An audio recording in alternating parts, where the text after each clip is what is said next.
So I'm going to be expanding on your discussion. I found it interesting.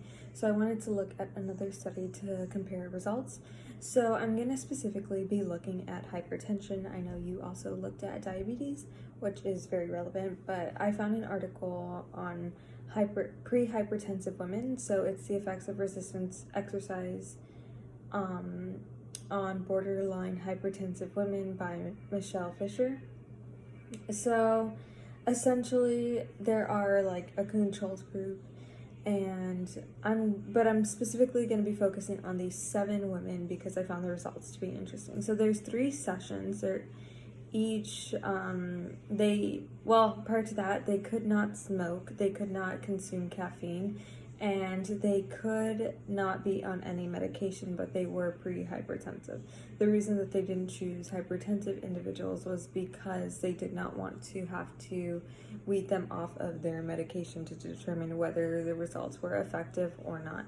So there are 3 sessions of resistance training in which they all follow the same type of training that is categorized to their weight and maximum strength. So these individuals were familiar with resistance training prior to this study. They all did exercise regularly. They weren't part of like the sedentary population or inactive population. So they designed an exercise program for them. They were each followed 48 hours apart, each of the sessions.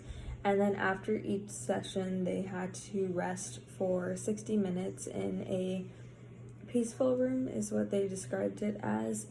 And they couldn't be on any devices or anything. They just had to sit down in the same position that they took their baseline blood pressure.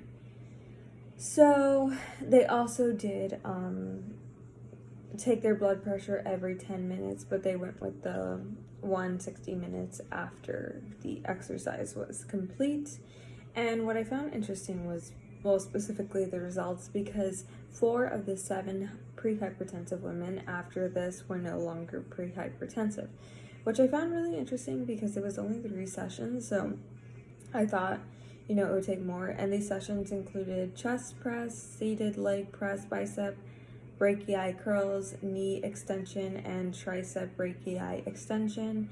They did do, they had 1 minute to 2 minutes between each set as rest.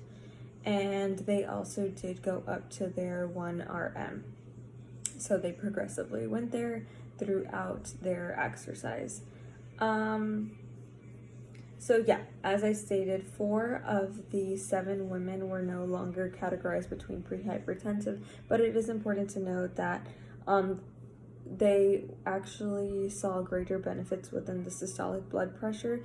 They saw a decrease in that more when compared to diastolic blood pressure.